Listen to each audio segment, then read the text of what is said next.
Hello, you're watching Good Morning America, where I talk about topics, news, and things that are going on in the world. Why do we bring up difficult topics? Because they need to be talked about. This channel also focuses on the nation's fentanyl crisis. But today I'll be talking about retail theft, smash and grabs, and the flash style mob thefts. We'll be talking about this topic as it affects affordable shopping areas for the community. Remember to like, subscribe, and share as we have important topics such as this one and more. It's so critical for us to talk about it, and we will do so now.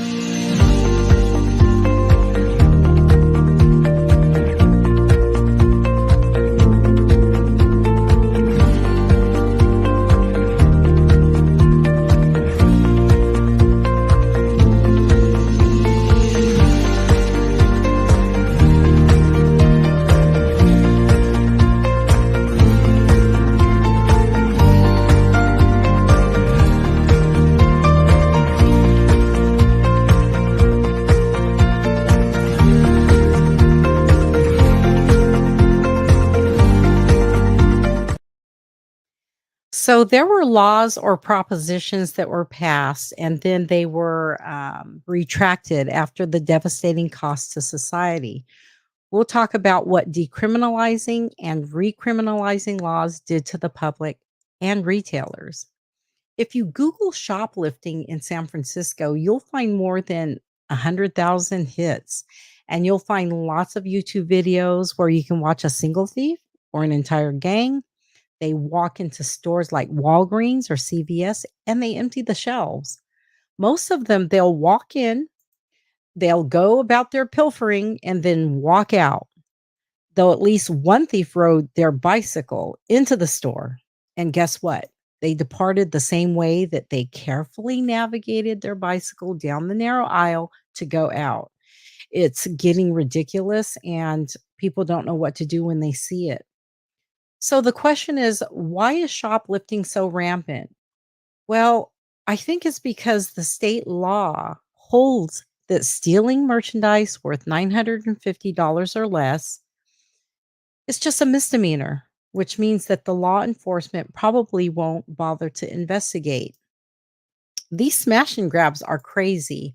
When we see the types of things that are going on, how they're coming in and navigating their way so professionally. It's like they know exactly what they're going for and exactly what to steal, and they know where to exit, and they usually have an awaiting car.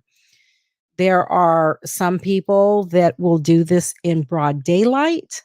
They will continue to steal with bags and knapsacks at their side, and there's nothing much that the retailer can do. So, yeah, it's kind of crazy, when we see this type of thing going on. So, what can a retailer do if this type of thing is just a misdemeanor? It's gotten crazy. This means that law enforcement probably won't bother to investigate, and if they do, the prosecutors will let it go. This $950 amount relates to each theft if the thief hits up more than one retailer. Yeah, you heard it. $950 for each retailer, even if the theft occurred on the same day. The people that have been asking for defunding the police, they don't really have to ask for it, because when these propositions are passed, there's nothing police can really do anyway. Therefore, it's difficult for the DA of any county to prosecute. At least that's the way it is in California. So I guess the question is, why won't store employees do anything about this theft? They just stand by, you see people on the ground, they're hiding, and nothing is being done about it.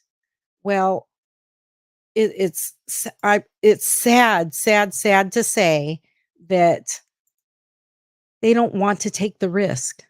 I doubt many would, knowing that a Rite Aid employee was murdered recently after trying to stop two thieves. Moreover, a confrontation within the store risks harming not only store staff, but also customers. They hide, they're scared to death. So employees are almost certainly instructed by their managers to do nothing. It's for their own safety. And it's not just stores, it's pharmacies too that are being ransacked. Recently, San Francisco's Neiman Marcus was targeted by thieves who had a hankering for designer handbags. They hit the purse department really hard. In some videos that you can watch on YouTube, you can see thieves one after another running out, sometimes up to 10 thieves, and they steal over $950 per thief because that's the misdemeanor limit. So, um, I think they're testing the waters and they're realizing what their limit is until they got good, and then they figured it out. They figured out how to steal more, and they turned this activity into the network. Then that $950 limit, they didn't care about it. They just kept getting more greedier and greedier. So that's what happened. And I think that the laws are going to change because it, it's gotten really, really bad, and retailers are leaving.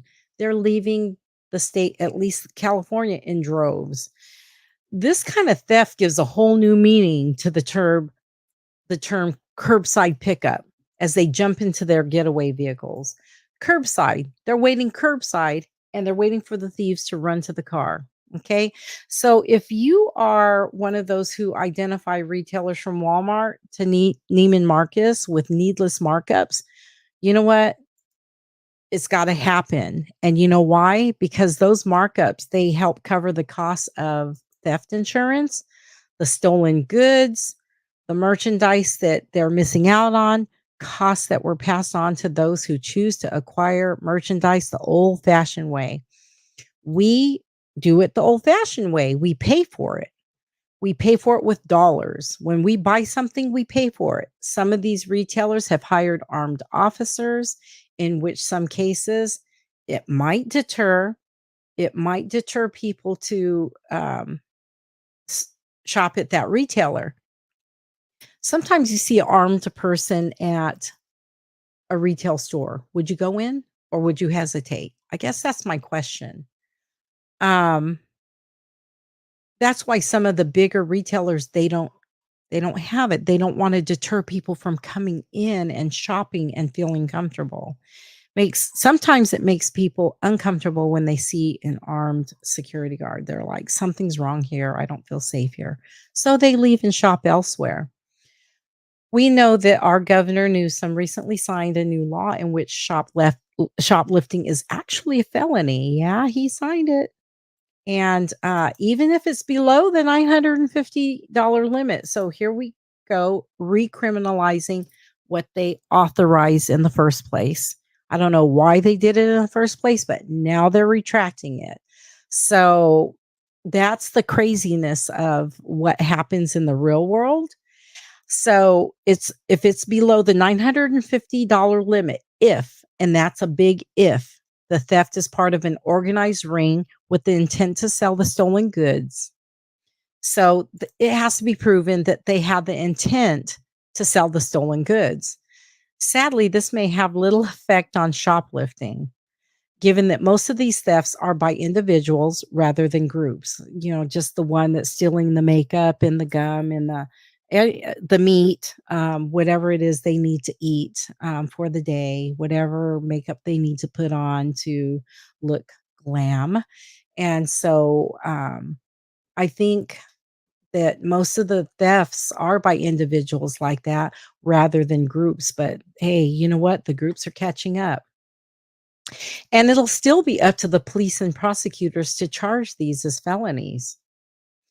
What's needed is a change to the state law that makes shoplifting as much at a much lower dollar level. They need to make it a felony to provide adequate incentives to individuals not to commit these crimes. Let me know how it is in the county that you live in. Also, let me know how you feel about these blatant daytime smash and grabs. There are laws that are being retracted, and it's regarding the retail theft, but is it a little too late? Thank you for watching.